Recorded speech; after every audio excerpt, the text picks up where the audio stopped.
Ladies and gentlemen, boys and girls, tie-in time is here. That's right. We're talking about weapons on Kill by Kill.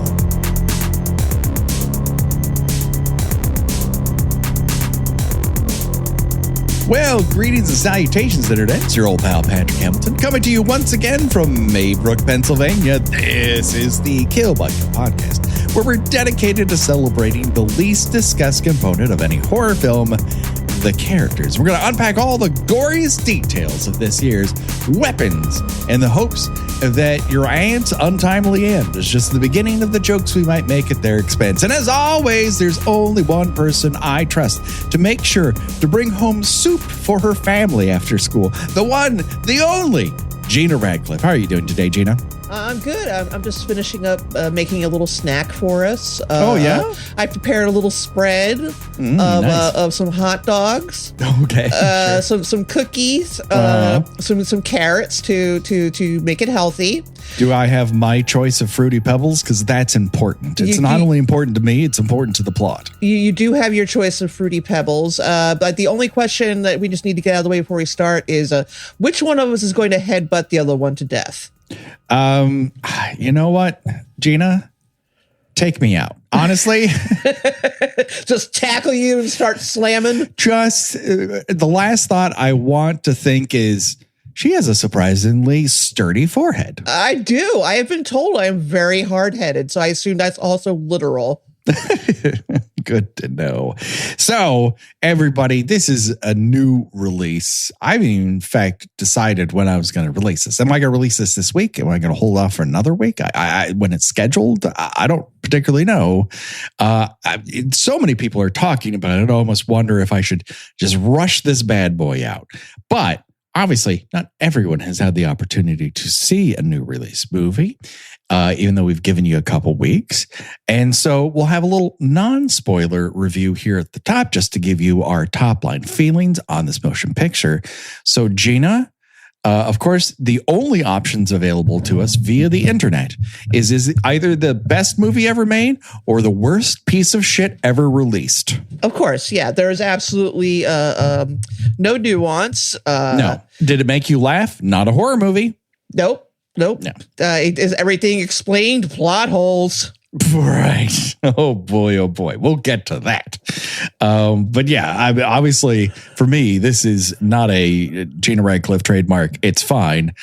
This is my second favorite horror movie of the year so far. Oh yeah, I 100% agree. I'm not sure if I've ever used this analogy before. I probably have, but I was grinning at the end of that movie, like Sam Neill in the theater and In the Mouth of Madness, just like, yeah. I will say I was the only one clapping at the end, but at the denouement, not the end of the film, but at the the high point there of the denouement.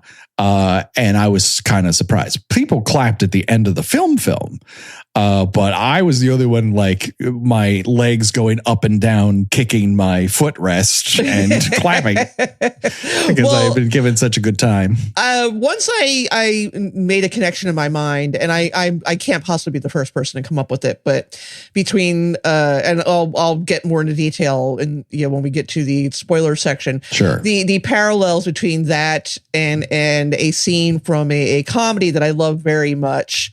Like I've since been watching this clip over and over again online. Every time I see it, I appreciate it more. I mean, it's the beauty of the reference, right? Yes, it does remind me of a couple other things.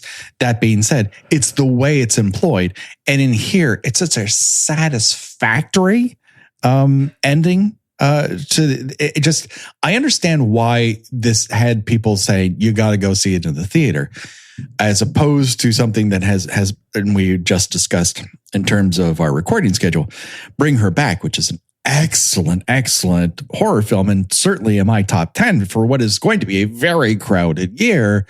But that is such an emotionally wrenching cinematic effort, whereas there are plenty of things that have me all over the map on this movie, but it's such a resounding walk out of the theater on a high that it just seems natural that this and Sinners are the two movies that are kind of battling for the highest cinema score of the year, because they leave you satisfied. Yeah, I was going to say that as good of a movie as Bring Her Back is, you kind of just want to sit in a darkened room for a little while afterwards, just pondering the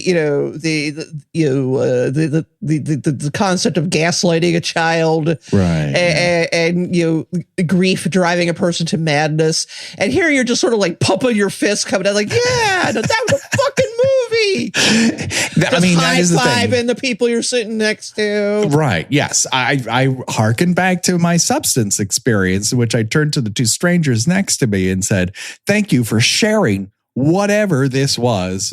We got to experience it together. And I'm so glad you were on the same wavelength that I was. And that was the same for the vast majority of people I would say, with the exception of me, my clapping.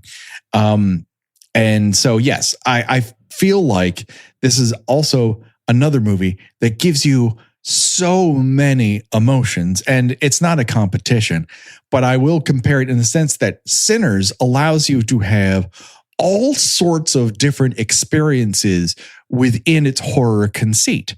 It is funny. It is sexy. It's just audacious. It is violent, and it is a deep character study of characters you want to know everything about.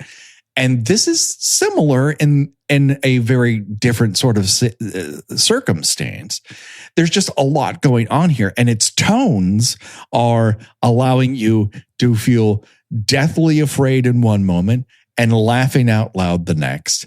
And it's that confluence of giving you a little bit of everything, but also all those little bits done so well that you walk out at the end of your 2 hours with it going, hell yeah, that was a movie. Yeah, and the truly remarkable thing is that as funny and witty and creepy and weird and unsettling as this movie is, it's all driven by the filmmaker Zach Cregger working through the unexpected death of his friend, and I think that's really beautiful. That there were like visual references to his friend, and like a lot of stuff the average person would not even get. He's like he put Easter eggs in for himself, which I just think is so sweet. And God forbid that if I ever lost someone that close to me, I hope that I will be able to work it out in the same way, where it would be kind of funny and just be reflective of how relationships work with people. That there are a lot of tangled up emotions in a close not even necessarily romantic relationship with someone. And I think that is reflective of some of the best that we've covered this year, where they're very genuinely emotionally felt, right? These are you got The Monkey, which is loosely inspired by the death of Oz Perkins' mother, and it just I think that it's really taking the messiness of death, particularly an unexpected death, which is true of both of these cases, and just putting it into something that is not necessarily maudlin and very heavy, but also feels real and raw at the same time. Absolutely. You can feel the genuineness throughout this film. And I know it's left some people cold. We'll get into that in spoilers. There's just one more thing I want to say before we get to the spoiler section. Okay. This is a general note. Okay, everybody. I don't want to be on my porch saying, get off of my lawn. But this isn't a new phenomenon, what I'm about to briefly discuss. And that is, we've covered a bunch of big horror movies. And this is obviously one that's very Stephen King coded. It's a well-oiled, this town is going to hell tale. And the evil feels familiar here, but it's also delightfully camp. You've got a Ka-tet of not necessarily strangers to one another, but people that wouldn't in any other circumstance be connected to one another. And their journey through this harrowing tale allows us to see a satisfactory result. I would compare it to, it's a little bit Salem's Lot. It's a little bit Tommyknockers. It's a little bit of Regulators. But in all of those things, I would say that what is happening is more explained than what is happening here. So while I had my word blocks up for this movie after the first teaser trailer, I kind of remained mostly spoiler free going into it. But when I dropped those out of my social media feeds, I was inundated with some of our modern day very bad media comprehension skills. And I would say the one that truly drove me insane was that people like, I need to know how this happened. We're not going to get into that right now. All I'm going to say before we get into spoilers is no one needs to know why or how. No one needs to know how Freddy Krueger was able to return from the dead as a dream demon. He did. You don't need to know how Michael Myers operates. He simply does. You don't need to know how every page of each Necronomicon was constructed and transcribed to be afraid of deadites. They want to swallow your soul. You don't need to understand how their spiritual digestion works. And the same is true here. The ability on display here has costs, has benefits. You don't need to know the economics of how it works, where it was before and where it goes after. It is simply a mechanism that is supernatural in nature and therefore is made up. So stop trying to piece it together and start working through the many allegories and metaphors that are very real in this movie and so much more interesting. Please, for the love of God. And stop insisting that if something is not explained in a way that's satisfactory to you, that it's a, quote, plot hole. Oh, yes. Or a plot contrivance. There are a difference between the two things. That being said, all your favorite movies have them. So stop. This is the thing that people either work on because they want to feel smarter than the movie that they did or didn't enjoy. That's usually what they want to feel smart, both smarter than the movie and smarter than the people that liked it. Right. But what you have to consider is if you want these things explained, you are going to have so much expository dialogue. Mm. You might as well just have like an AI generated Rod Serling stop in the middle, pop up every few minutes to explain what's happening. I mean, is that what you want? Do you want unnatural dialogue to explain everything? Do you want another 25 minutes of flashbacks, that fill everything in? I don't think that you want that. Yeah. You really don't. The times when you kind of need it are to bridge gaps between big ideas. And in here, it's very clearly explained in terms of seeing what is going on, right? Someone distracted you when they raised up their phone. That's not something you can control. And I am sorry that happened to you, but that's not a movie problem. That's a movie theater. No, problem. you should not be completely lost track what's going on by looking away for 25 seconds. It's just one of those things that people lob at various movies, and then they will completely dismiss them as factors in their favorite films because those movies entertain them in such a way that it doesn't matter that there were plot holes or plot contrivances or that you didn't understand the first time you watched them. That's okay. The movie is not going to burn up after you leave the theater. Like a physical copy will be available at some point. A digital copy will be available. 1,000 people on YouTube will try to explain it to you, and a good third are half wrong. It's a real interesting moment in time with the old media comprehension skills happening. Again, I don't think because we got it, we're smarter or better. It's simply that I feel like if it's not laid out for a certain number of people, they tend to just go, I'm confused and I'm out. It must be incomprehensible. And it simply is not. Well, I also like to enjoy thinking about movies after I watch them, and maybe filling in some of the blank spots, in my imagination. Yeah. And I don't think of, and when I do that, I don't think of that as a failing on the movie's part. No, okay. Now, to be fair, occasionally, yes.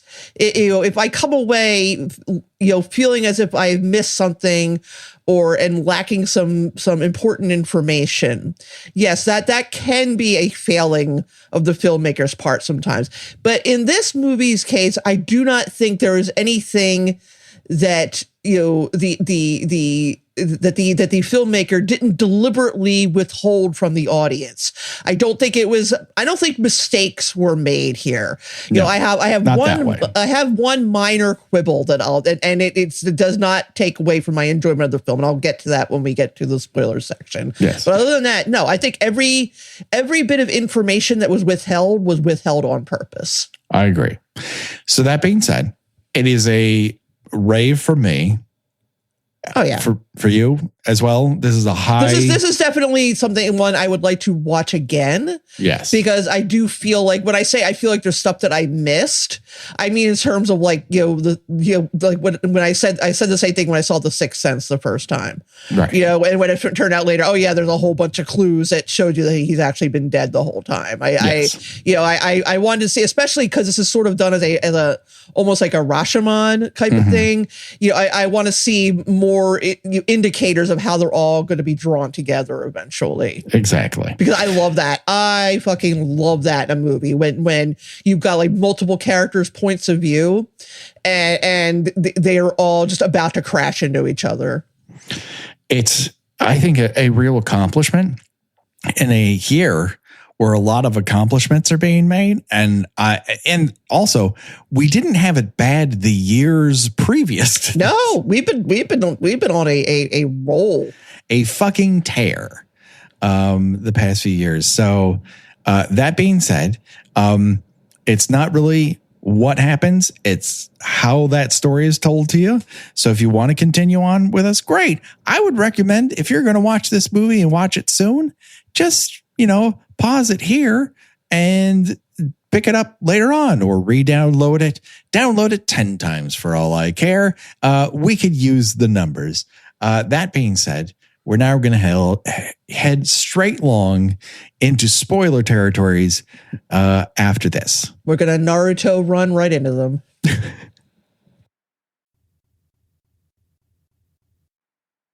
One of the issues here is that I think people had a real desire or need, or their interpretation, the way they saw the pins lined up in the bowling alley of this movie, was that it was directly a school shooting violence metaphor.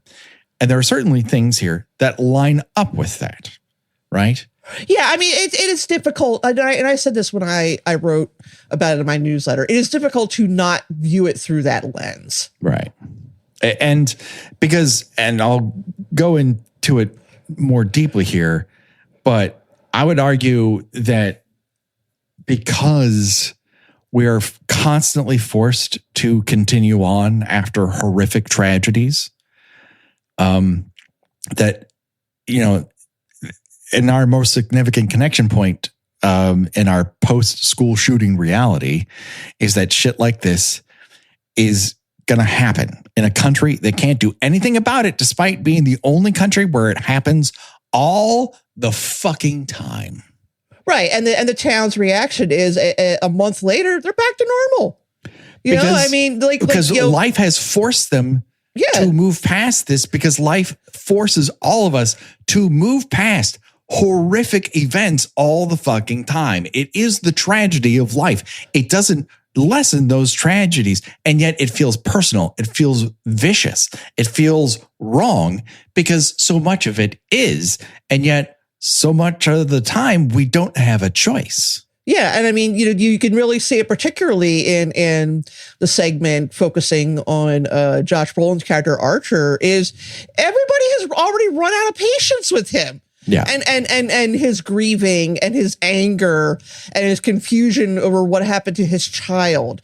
Like the local cops are annoyed with him because, he keeps showing up asking if they have new information.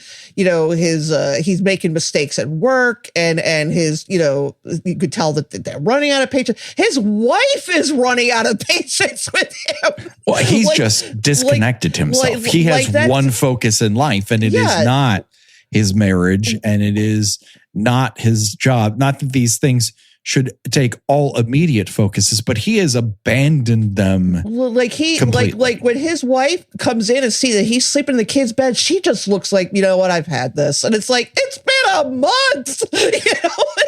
All right. If we're going to let's talk about Archer in particular, because he's a fascinating fucking character. But I also believe that previous to this, everyone has also wanted to give up on Archer. I get the feeling that he is not a good person on a lot of levels. And that doesn't make it okay that this has happened to his child. But beyond the grace and the sorrow and the understanding that people are going to give in his direction after this event has started to wear thin, because he's just the same asshole, but also the asshole who won't fucking shut up about this. Yeah, there's some nice little indicators about what kind of person Archer was before this. Number one, his son, who is one of the missing children, is a bully. Yeah.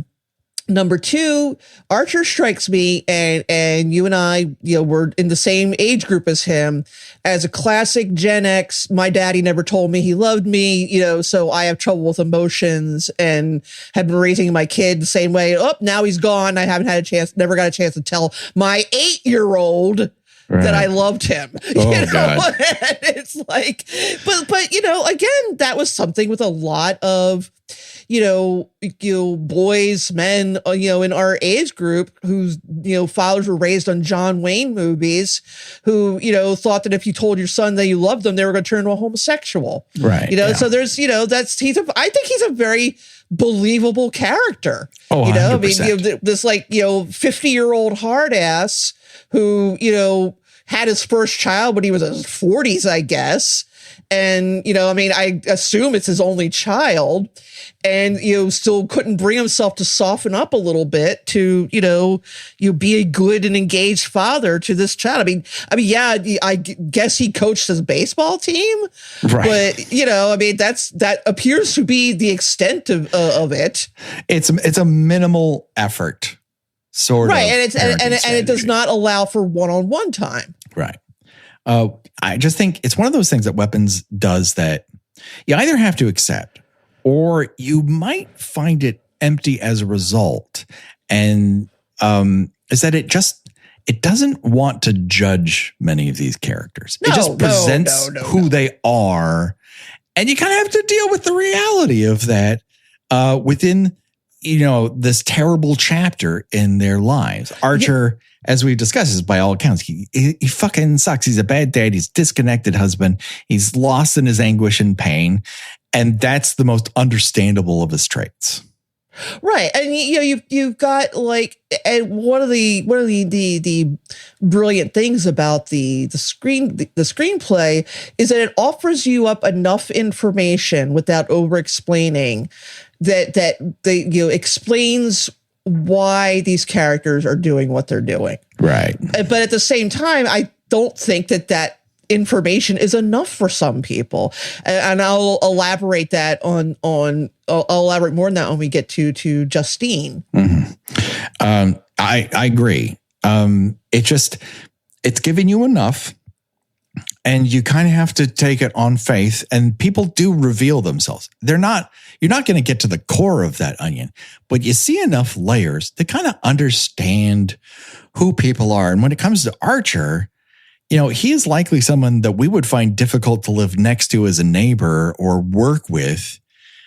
in any way, shape, or form. He's undoubtedly prone to conspiracy theories and easy to anger.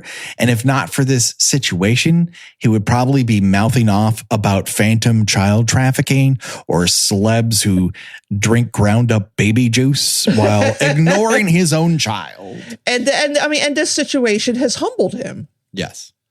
In the sense that something bad has happened to him that he didn't cause and then decide to ignore. And can't explain it. Right.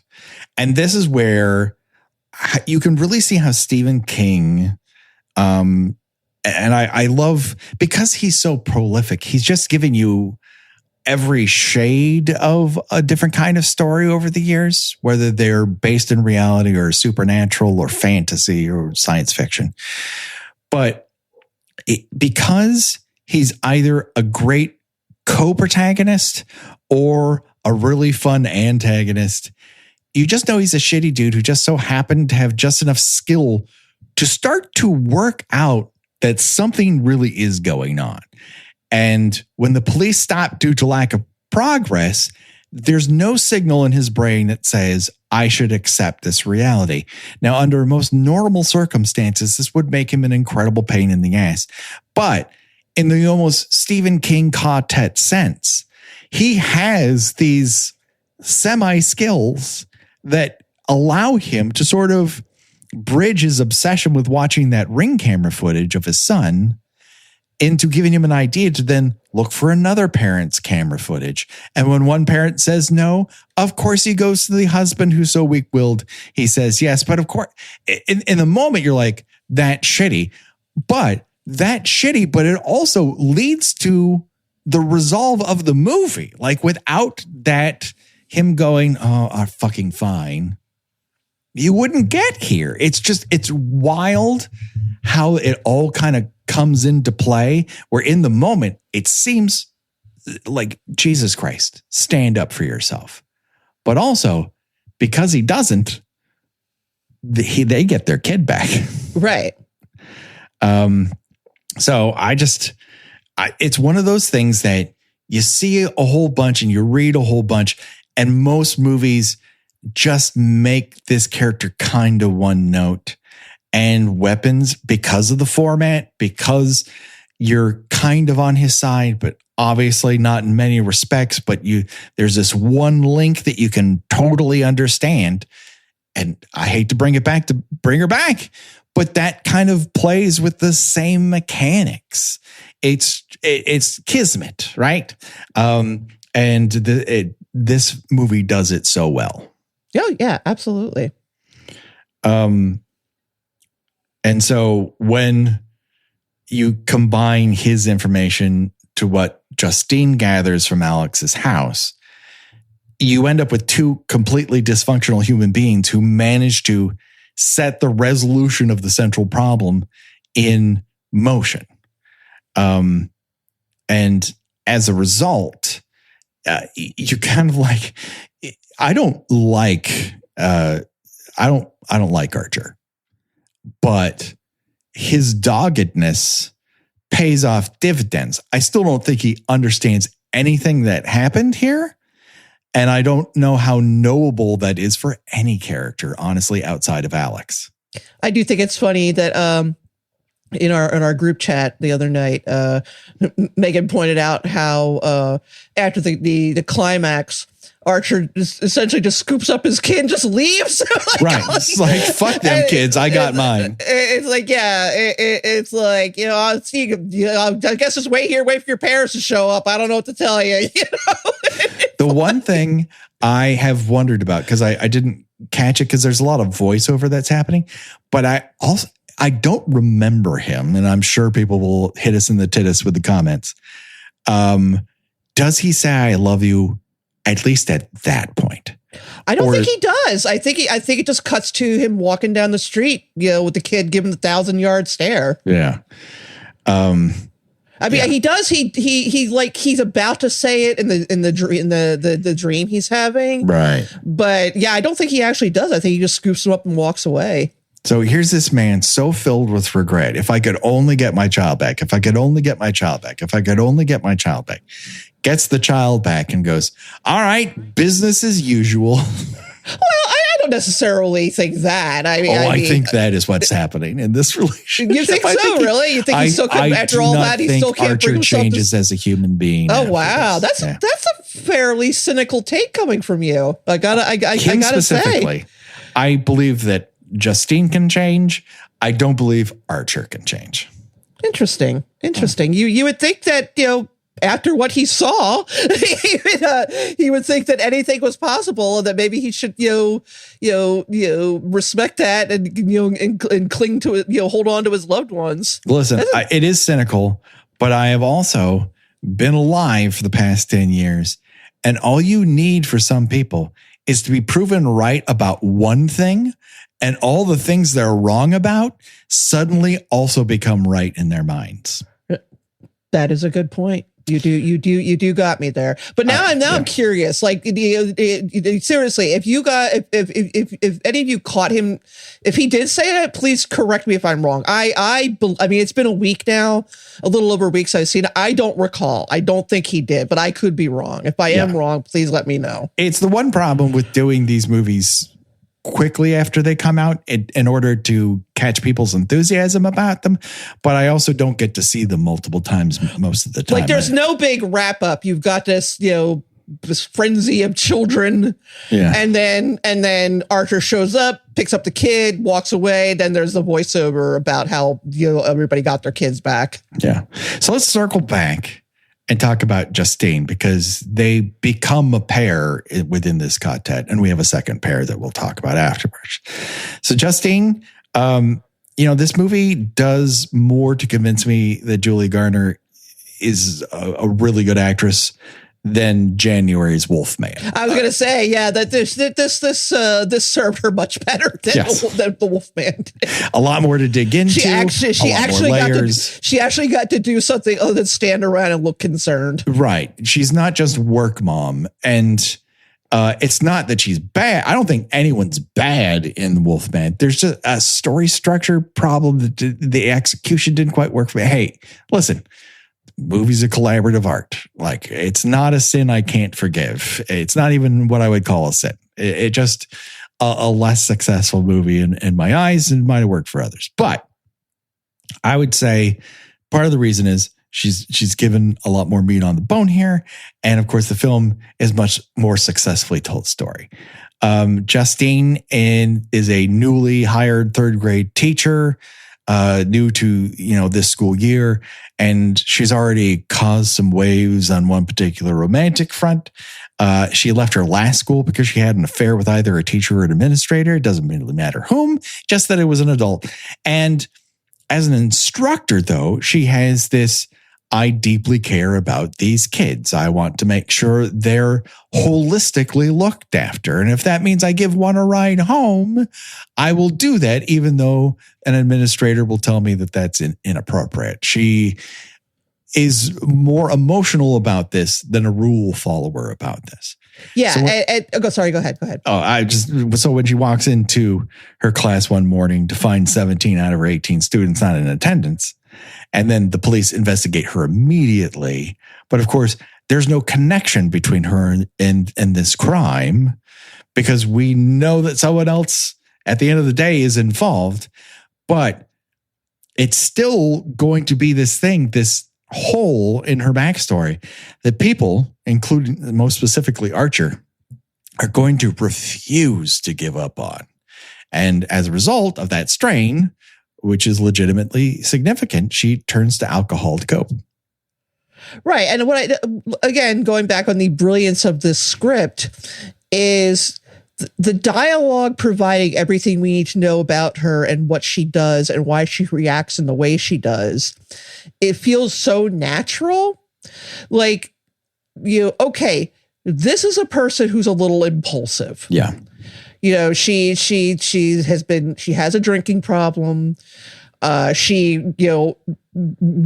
refusing to lay low, which, most people would do, but, she's just going to the liquor store. She's like, showing up to speak in front of a crowd of people.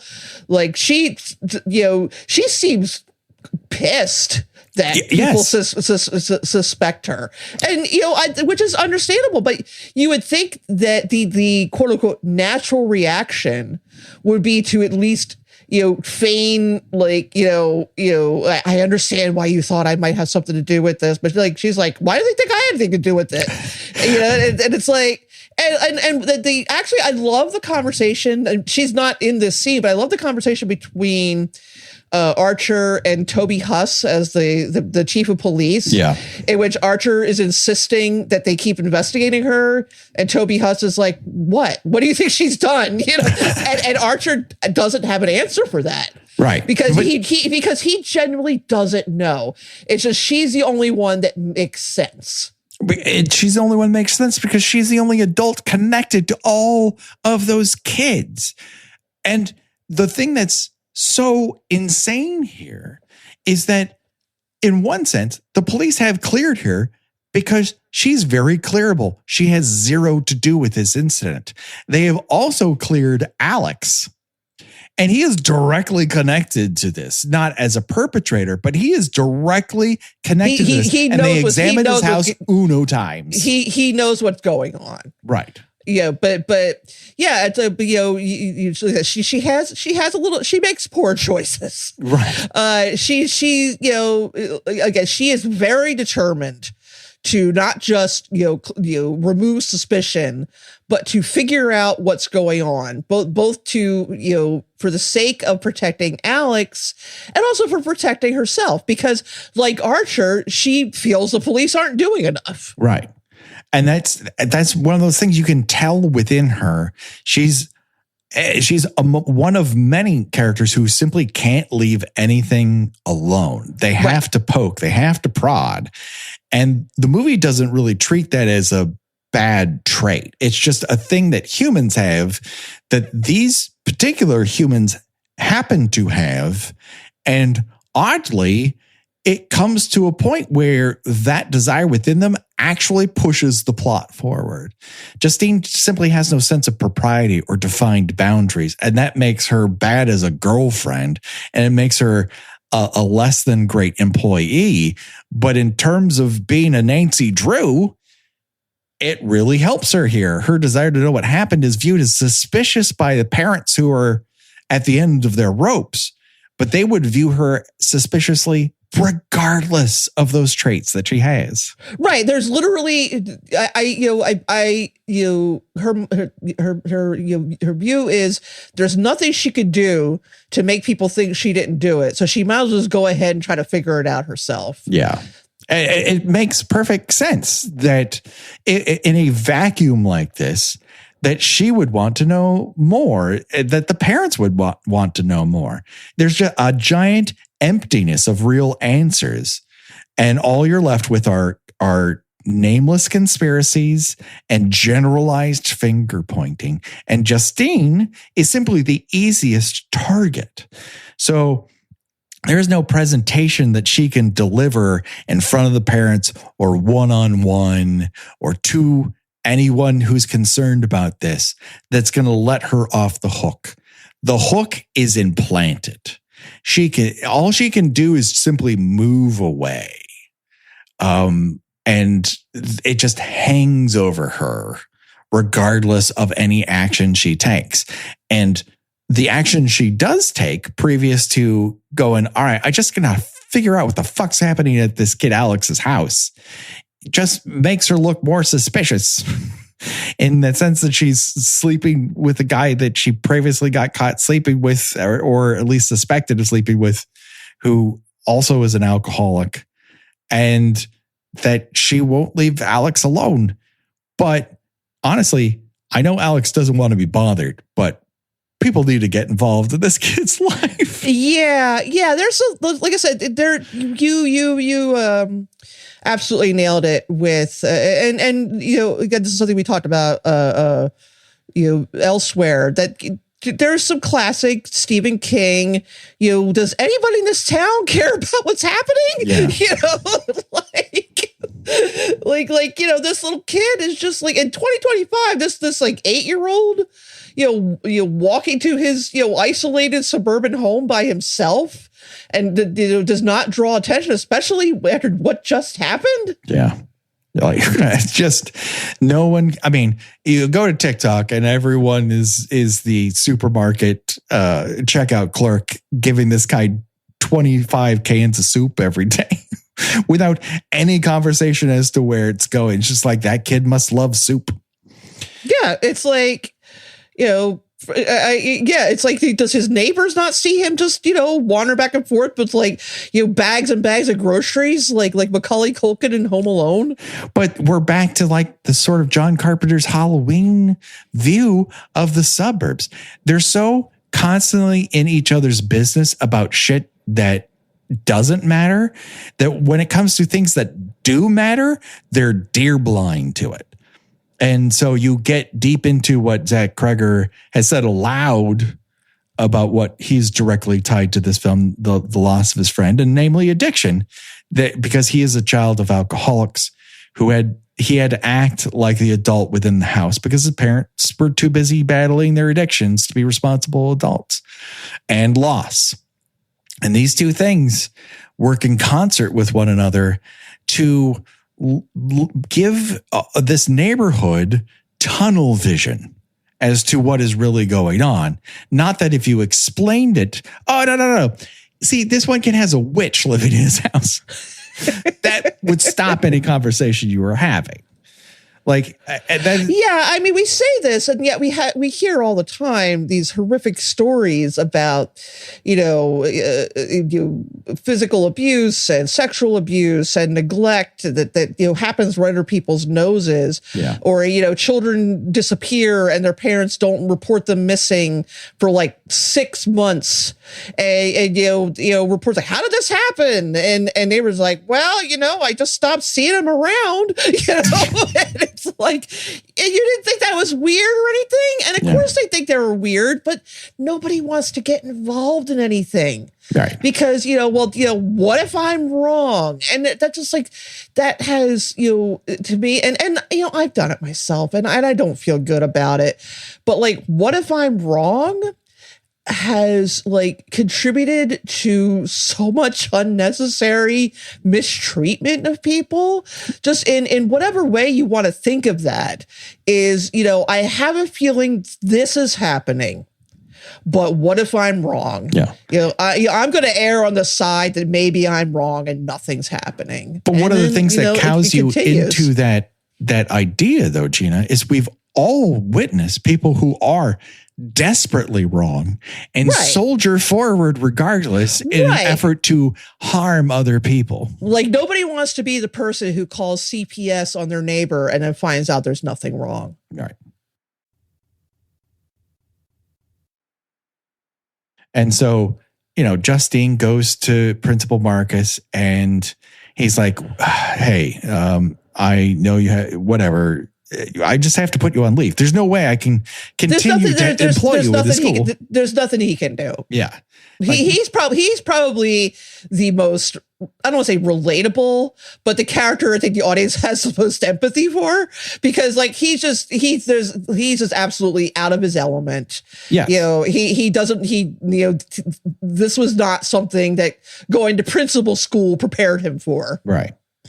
I mean, in a certain sense, he is out of his league, and almost everyone is when it comes to this particular supernatural problem. That being said, he is the one person who approaches everyone he talks to about this circumstance with the most empathy. Yes. He's he has the benefit of being, it happened at his school, but he's not so directly involved. People still view him as an authority figure, but not enough that when he says, hey, stop doing that they stop. So he's got it coming and going. But I just there's no way when Aunt Gladys walks into his office that he's going to instantly know, oh, this is what's wrong with this person. Right. I mean, obviously it is dawning on him when she shows up at his house. Yes. But by that point, it's literally too late. Right.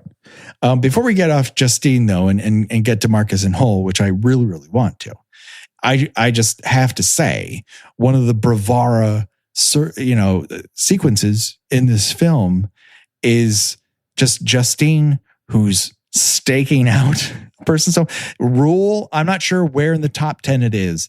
Don't drink vodka while staking out a house in the middle of the night. That's probably not going to keep you up and aware to the level you're going to need to be.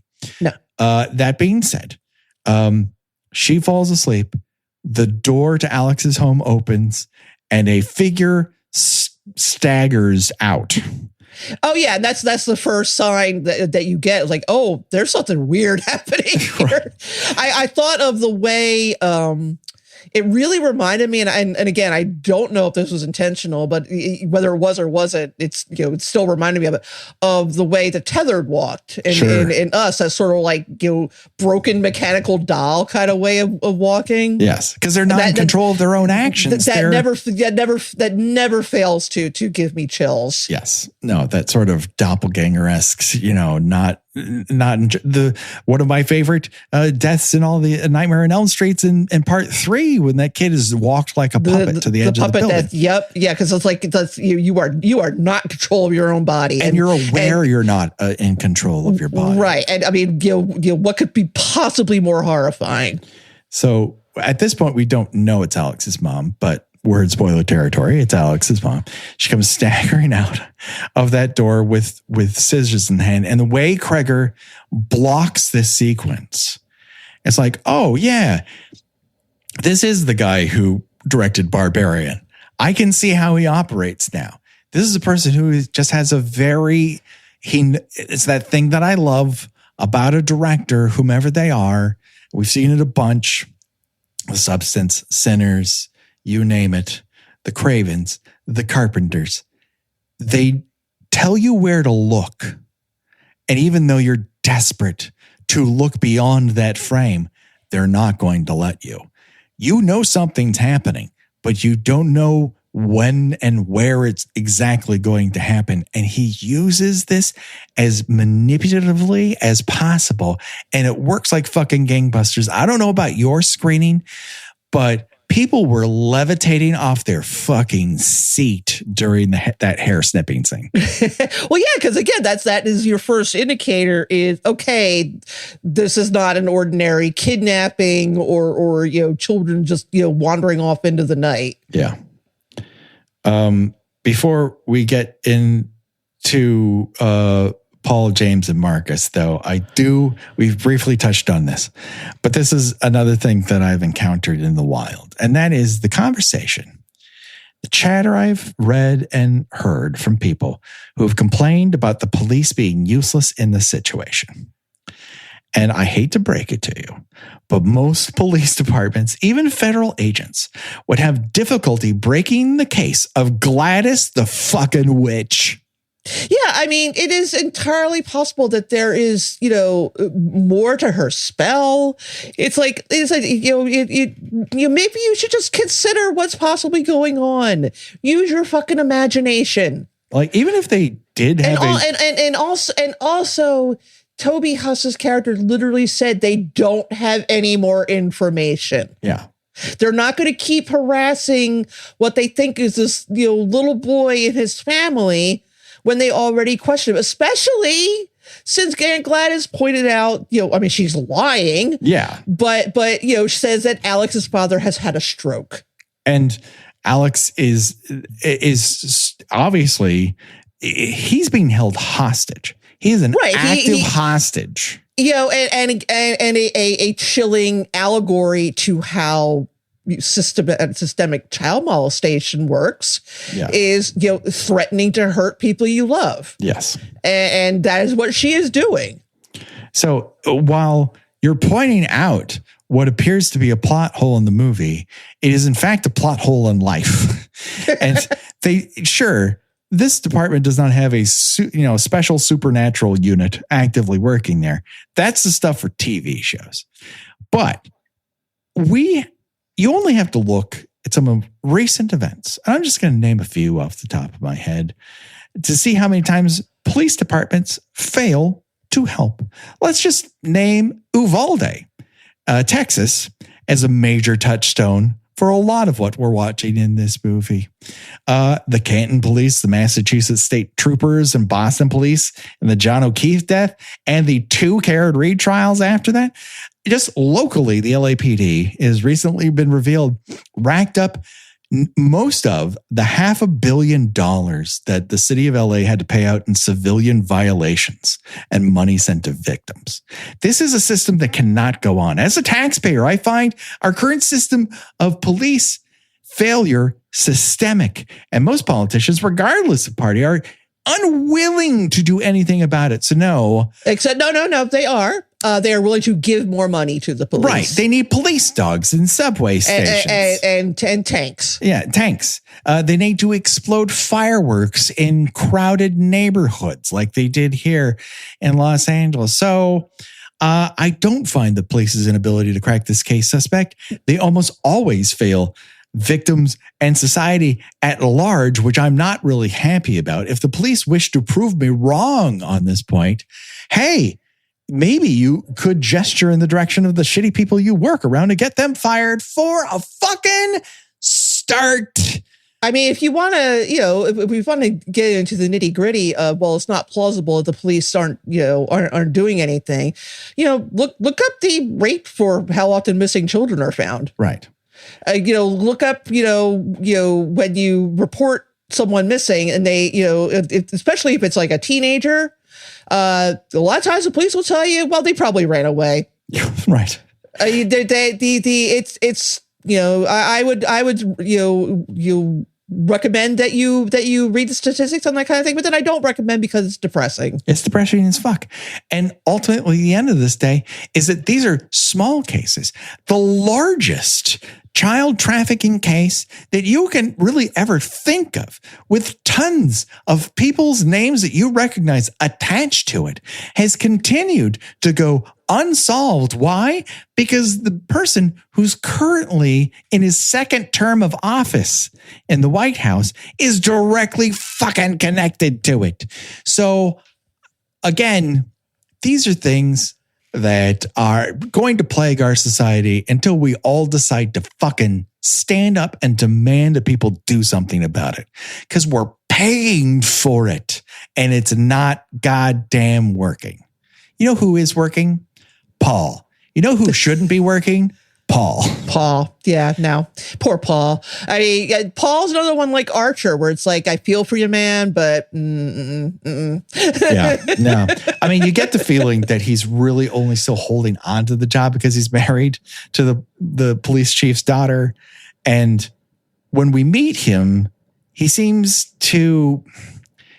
obviously owning up to mistakes. He's very much in the 12th step feeling, but all it takes is just like one disruption of his daily life, and he instantly starts repeating the pattern of dependence. Oh yeah, he just goes to pieces.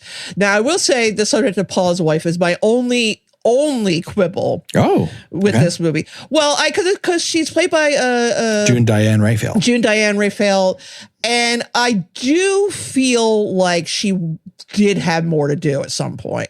I think that her character kind of suffered a bit in the editing process. Possible.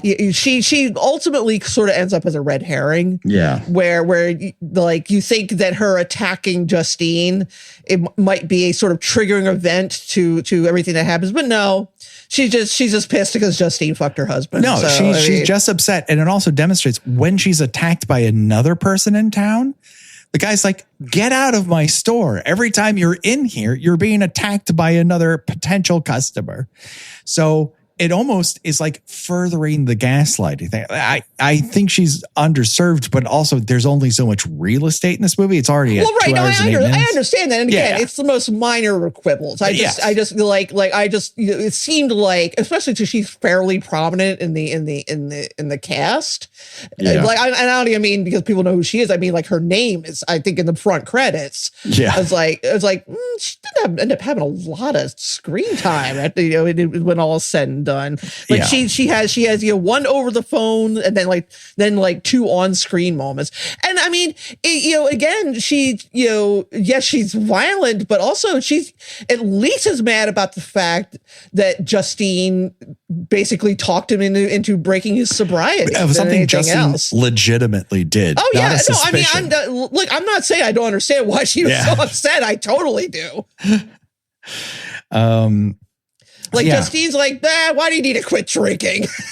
And Paul's like, yeah, you know what? You're right, gulp. I mean, it didn't take much pushing, let's say. Yeah. It took the lightest of nudges to get him to break his sobriety. Exactly. But still, Dawn is out of town for one fucking night and this happens. Yeah, they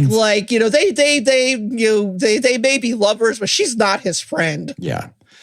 And so, it is, that being said, there are issues at the heart of Paul that you can kind of feel like this is very understandable why he goes into a rage when he sticks his hand into James's pocket and comes out, poked with a spare needle. Like, he has issues regulating himself, and these emotions are unchecked as a recovering addict, especially when he's already slipped. This incident dominoes to the point where he and James, just as the mutton Jeff of this Ka-tet, stumble into the conspiracy, and lo and behold, don't make it any better. No. And I find their parallel stories so interesting and vital to the overall addiction metaphor within the film. James has no desire to not be an addict. He's really into it. We see him hustle. Like, he's at it. He's about that life.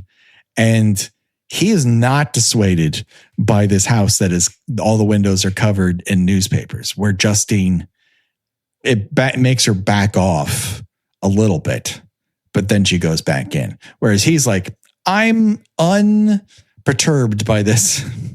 I need your silverware. So you sit there in a catatonic fit, kids downstairs. Okay. Now I have an impulse to leave only because I'm looking for that reward. Right. He sees newspapers on the windows. He's like, whoop, nobody's home. Right. It's opportunity time for him. What a motion picture. Truly, because their conflict is such an engine that you would not think would collide with the major plot that we're on. But it absolutely does, because they're driven by the same demons. Right. And then they in turn are made into useful weapons for Aunt Gladys. Aunt Gladys, which we absolutely have to talk about. But before we do, we have to talk about Marcus, Principal Marcus, Benedict Wong. One of my favorite actors, honestly. I love him in everything that he's in. I think he is an absolute joy to see on screen, whether big or small. I think he gives everything to every role. And in here, he's fantastic. Now, before we go any further, something needs to be said in this particular portion of the show. Now, I'm not going to say I agree with every part of this. I do believe that there are valid points being made here. There's some chatter about Marcus and his husband, Terry, as presented. And I want to say, before we go any further, they do have one of the best partnerships portrayed in the movie. But when you present one half of this couple as a quote-unquote stereotypically gay man, and that character then gets his face smashed in by his partner, whether it is intentional and not as a plot mechanic, it does come off as a bit of a, there's another, gay couple where one is taking out his frustrations on the other, which was this argument for years and years against gay marriage. Do I believe this to be intentional? And my heart says no, but that doesn't matter. I know the 7 hot dogs are a reference to a Whitest Kids You Know sketch. But not everyone knows that reference. And at the end of the day, you're left with these gay guys only eat phallic objects joke And I think that's not the greatest look. It doesn't condemn the movie. It's just a bad look. So that is a fair criticism, and also it can't be overlooked that Marcus is not white, right? And in fact, he is the only non-white character in the speaking role at the very least, yes, right. So I mean, yeah, no, I could that is so filled with plot holes. That's not a fair criticism. A gay character taking out the other gay character violently, is that's I understand why people have have issues with that. I think it was an unnecessary foul. I know why it happens in the movie, because you see these two and they obviously enjoy the fuck out of one another. They have this relationship where they know each other's wants and needs. This is their private time. This is how they're going to enjoy their fucking Saturday. And we like them. So when one is forced against his will to violently murder the other one, you're at the heartstrings. I get that. And to be honest with you, I don't know if this would have been better as a heterosexual relationship. I mean, I think it's still, unless you perhaps reverse the roles and it was a woman, headbutting her husband to death. True. Yes. I mean, that probably, would not have had the same, created the same reservations. I think it's just, Aunt Gladys, intruding on another happy, peaceful family, right, and tearing it apart with violence. Yes. And here, instead of just, a mommy, daddy, and a little boy, it was a gay couple. Right. They are not the cause of this. She is absolutely the cause. That being said, I understand why that rubbed people the wrong way. That seems legit to me as this is what I was fucking asking for, and here I am confronted with it. Now, you're going to hear all sorts of opinions, but I do think this is a valid critique and one that should be stated out loud of a movie I genuinely enjoy. I do want to have a hot dog party where I wear Mickey Mouse t-shirts. I think that's so good. I don't eat enough hot dogs over the course of the year. I probably maybe have one. That's my dog drinking in the background. I was going to say 7 hot dogs between 2 people. That's a lot of hot dogs. It's a lot of hot dogs. Like I will get hot dogs a couple times a year. Usually if I am in the vicinity of a Nathan's. Yeah. And I don't have the capacity for more than 2 at any given time. Yeah. No, I will have a post Hollywood Bowl LA dog, bacon wrapped hot dog on occasion. Maybe I would have one at a summer affair, but we don't make them at the house necessarily. If we're making a sausage at the house, it's either mixed into pasta or we're making brats. And brats have really taken over and even then, I'm getting a brat once or twice a year at best. Yeah, like this is a casual weekend lunch with 7 hot dogs. It's a little much. That being said, I realized, as I said at the beginning of the episode, they balanced it with some carrots. Yes, right. They have some veg. They have some crudité. We know they had a healthy breakfast of various fruity pebbles. So there's that. I do love the realism of Marcus talking to Justine on the phone, and his husband is just showing him the box of cereal, and he's just pointing which one he wants while he's just that is very, very married life. Yeah. That's the thing. It's so much of that, if it's stereotypical, it is that I identify with a lot that's happening there. It's just they take that one step a little too far, and I don't believe it's made out of hate, but I also don't think anyone was there to say this.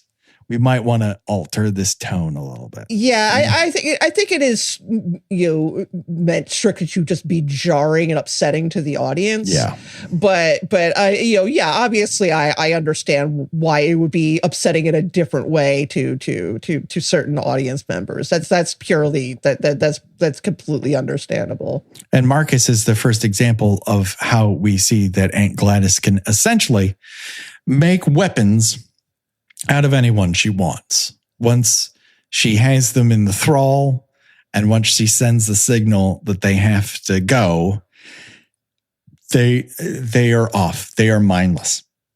Yeah, they are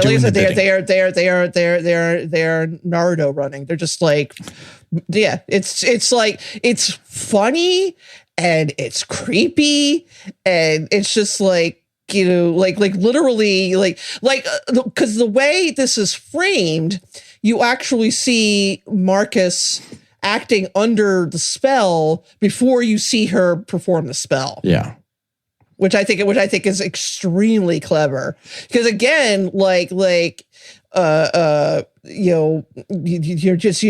audience reaction is, the fuck? What? Right. Is that the principal? Right.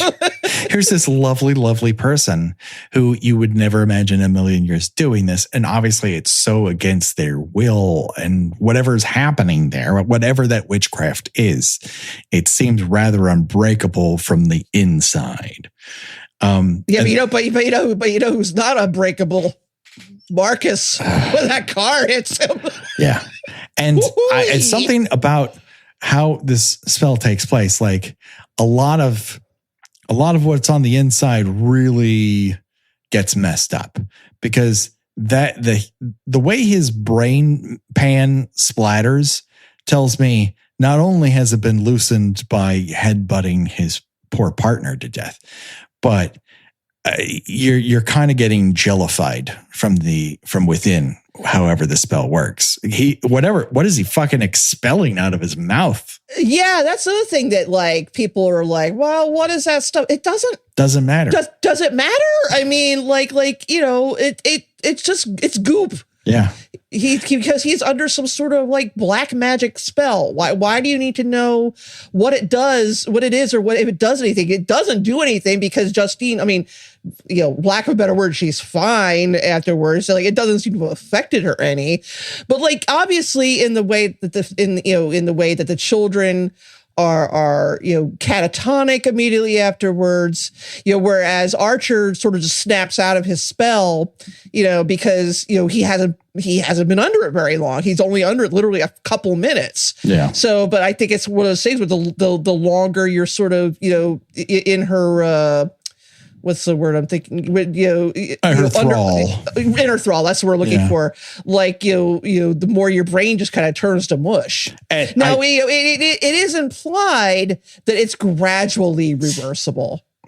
Well, there's definitely, the longer you're under it, the more of a toll that it takes, because when Archer is released after Gladys dies, he snaps right back in. Right, that's what I'm saying. Yeah, because it was only a couple minutes for him. And the kids we hear some have started to talk a year after this, and the parents, obviously, who've been under the longest, may never recover. So right, I mean, they're just it's sort of a tragedy. Like after all that, and after all the trouble that and torment that Alex put himself through, he ended up having to go live with another aunt. Go live with another aunt.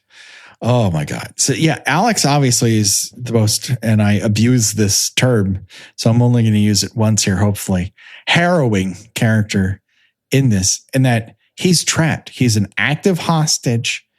He doesn't want to be doing any of this. He's trying to, she makes rather crazy demands, and he acquiesces, because how can he, what can he do? He's seen his parents stab their faces with forks.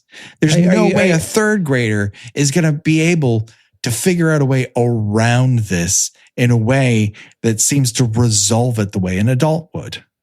Were you picturing little 8-year-old Ollie lugging cans of soup home from the supermarket? I would have a hard time seeing Ollie lugging 25 cans of soup home now. And I love that kid. I love him to death. But if I sent him to the store for soup, I don't know what would happen. There's many places where he is perfectly accelerated and doing fine on his progression to being an adult. And I'm not entirely sure that going to the store of his own volition to get something we all need is something he can handle quite yet. Interesting fact. I have a friend who works in the advertising industry, and did you know that Campbell's did not have to sign off on their suit on their suit being prominently displayed? Really? In this movie? Why is that?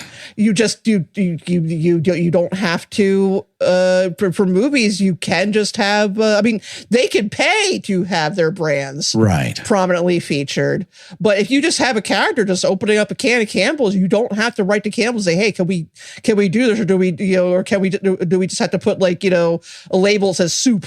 Yeah.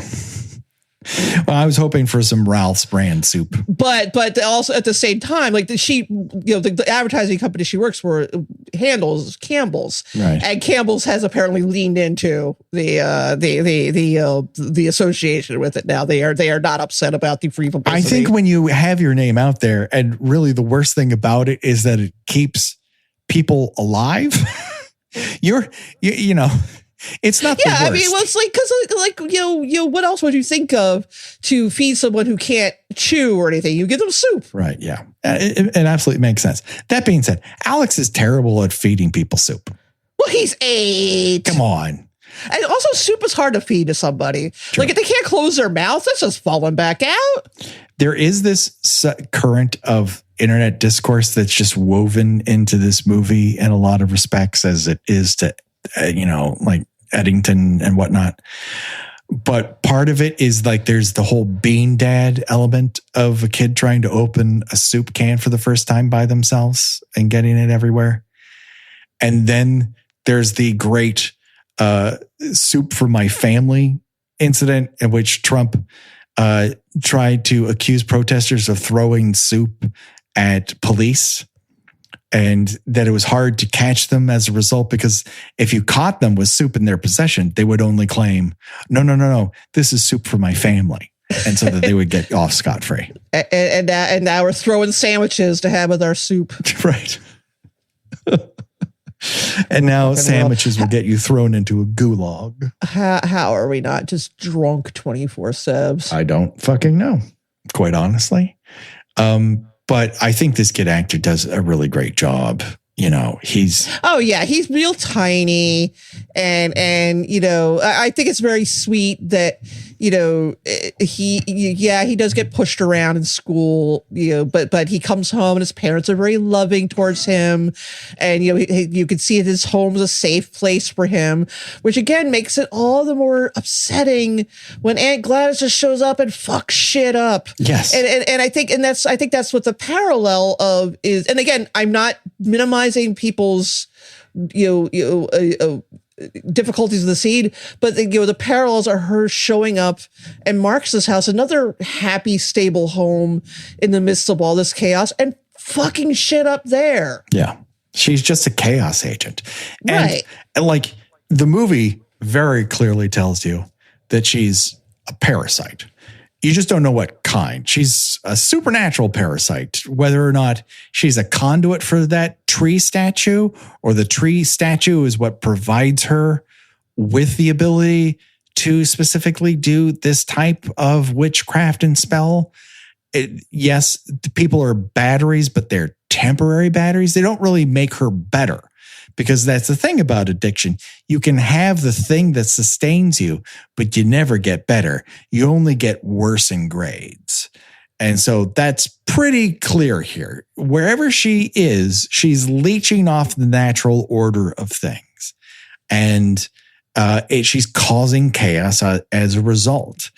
In a way, her power is a lot like old school 30s version of a zombie before Romero unhitched it from colonial white panic. She just leeches off human beings to sustain herself, but it's never enough. There are never enough people. There's never, she improves to a degree, but she's always going to end up puking into a bowl on the floor. Well, yeah, and I think that obviously this and this has been a great couple of years. This plays in a hag exploitation. Oh, yeah, very much. Yes. It also plays into fear of illness, because, whatever she's got going on with her, it seems like it's going to kill her unless she feasts on the spiritual energy of small children. Yes. And she's brought in out of kindness because Alex's mom's like, hey, if my mom were alive, she would do this for her, but she had cancer. And for all we know, Gladys did that to her. That's possible. She sucked her dry. We don't really know. Well, that's the thing. And that's another thing people are complaining about. Well, where did Gladys come from? It's like, she's her aunt. She said so. Yeah. And it's like, well, does she know the whole time that Gladys is a witch? Probably not. Does it matter? It honestly doesn't. It's like it doesn't matter if Gladys has always been a witch, or if this is something she just sort of picked up as a hobby, like macrame. But it is not relevant. People have got to understand that there are certain questions you might have about a plot, and you just have to concede it's not relevant. Yeah. We don't need to know how Richard Brake made all those tunnels in Barbarian. He did. Right. I honestly, there's talk of a prequel that kind of explains Aunt Gladys's origins. And if it's all the same people, I'll certainly go to see it. But at the same time, I don't need it either. Yeah, I don't. I'd much rather see what Kreger does with it. I know he's doing a Resident Evil movie after this, and while that might not really fire all my particular pistons as a person of my advanced age, it doesn't mean that I won't enjoy it because he made it. I'm just really looking forward to whatever he does next. I don't know that I need this prequel or Sinners sequels if they're not involved, Right, exactly. I don't need an Aunt Gladys origin story. No. I don't think it makes this movie any more interesting. I got the relevant information. She's a witch. She's very old, probably sick, probably dying, and this is what she needs. She has become desperate to preserve to save herself, and it was going to extreme measures such as holding 17 children in a basement hostage in the basement of her niece's home. It should. I mean, most women resort to oil of Olay. Yeah, right. Maybe some Botox. She's taking some more extreme measures, just slightly. According to Zach Kreger, Amy Madigan saved the movie when discussing the character. He stated that he gave her two options as to Aunt Gladys's origin. One is where she was a regular person using witchcraft to prevent her dying from an incurable condition, and one where she is instead an immortal creature, much like a Pennywise, performing an approximate simulacrum of a human being when other people are around. And this is just a component of their life. And he never asked her which one she was using as a backstory or if she had come up with her own. Regardless of it, it reminds you what a great fucking actress Amy Madigan is. I'm embarrassed to say that for most of the movie, I actually thought that was Patricia Arquette under a whole bunch of makeup. Sure. Well, similar face shapes. I don't. She smiled in one scene, and I'm like, oh, Patricia Arquette, because I don't recall if they kind of kept her name buried, but in promotional. You don't see Aunt Gladys at all. No. And promotional material for this movie. It's all, the closest you get to something weird is happening is one of the trailers has a shot of Benedict Wong barfing up the black goop in Julia Garner's face. And you see Alex in her makeup in the one dream sequence. Yes. And they're just like clown makeup. Right. And so, that is your own, that is as much as you get that something weird and otherworldly is happening. I very much enjoy that when she is viewed in people's dreams, and people's dreams are a big part of this film, or when she appears supernaturally outside of the house, she's always seen growing into it. In one scene, it's very Nightmare on Elm Street where she's growing out of the ceiling. When James sees her in the forest, she's growing out of the bushes. It's just, it's an interesting way to present this type of supernatural creature or antagonist, whatever it is. I don't need to know. I just found it really fascinating and interesting to watch. Yes. Her performance is fantastic. Before we choose our own deathventure, is there anything else that you're, burning to get off your chest? I'm sure, listen, this is one of those things we could talk for 5 hours. Yeah. I just want to mention that I had said at the beginning of the episode that I mean, do we want to give away the ending, or should we No, we're in spoilers. People who are listening to this part have either signed the social contract that they're hearing everything, or they've already watched it, so they're going to want us to discuss it. So. Okay, this is kind of one of the best endings to a horror movie I've seen in a long time, in which the spell that is keeping these children in Aunt Gladys' thrall is turned against her. Mm-hmm. So you have this incredible chase scene of 17 very angry children just chasing down this elderly woman through the neighborhood. And for me, it reminded me very much of the police chase in Raising Arizona. Oh, wow. Yes, absolutely. Where somebody else pointed out Ferris Bueller's Day Off. Sure. Yes. And now in structure, but not in how they act, but in how Gladys acts. Yeah. Both in particularly in how the scene is, there's a lot of really great tracking shots, and you've got them running through people's houses. Mm-hmm. And just the people in the houses being like confused at what's happening. And it's just, it is so funny and so over the top. And then it ends with these children literally tearing her apart. Just giving her the old Day of the Dead treatment. Yeah, she is like an unrecognizable pile of mush by the time Josh Brolin gets there. It's so satisfying.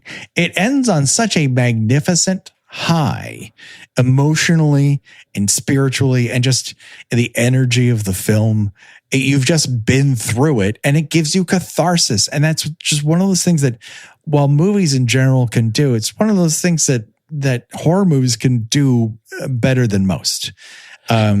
Sometimes catharsis leaves you, huddled in a corner. And sometimes it's like this, buzzing out of the theater, hovering over the ground. It is, but it's also a little bit sobering too, because, again, we don't see the police show up. We don't see the other parents show up. There's no, big emotional reunion. Like, the kids are just sort of standing there, like, I guess they're kind of starting to come to, but they're all like covered in blood and they look traumatized. Yes. And you've just got, again, Josh Brolin just scooping his kid up and walking away. Just like, well, just wait here. Someone will come get you, It's like, and then that's it. Yeah. That is it. It's like, I care about this one kid. By everyone else. So just all the other parents, just know he walked away with his kid, never thought to pick up the phone.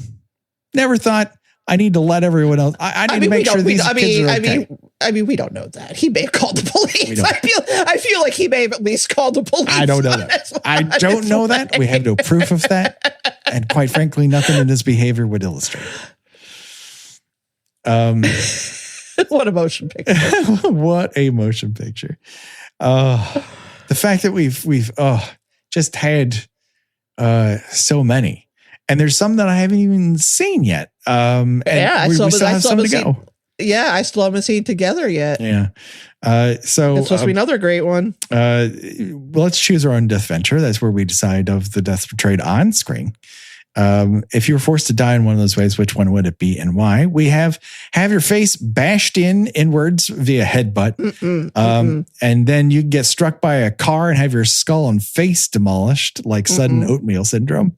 You can have your face peeled twice by a potato peeler. We didn't even bring that up. And then shot. And then shot in the throat, then the head. See, the first one, he's kind of like, it needs to be a headshot. Then you can get tossed all around a fucking kitchen, but ultimately you're shot through the back of the head. And you can have your limbs ripped off and head torn in half at the mouth. Oof.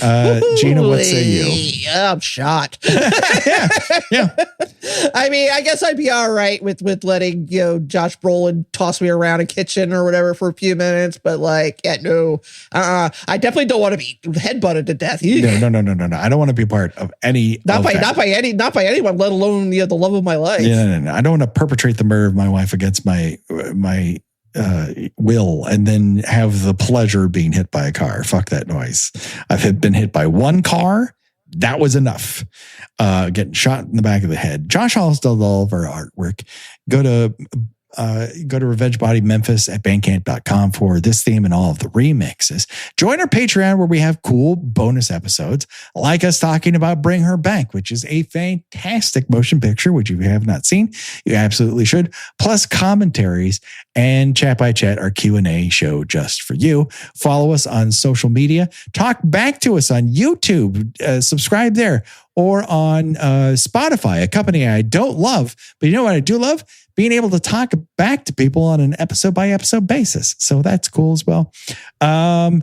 Gina, where can people find you on these here internets? I write about movies and television and pop culture, including weapons, at my newsletter, GinaWatchesThings.ghost.io.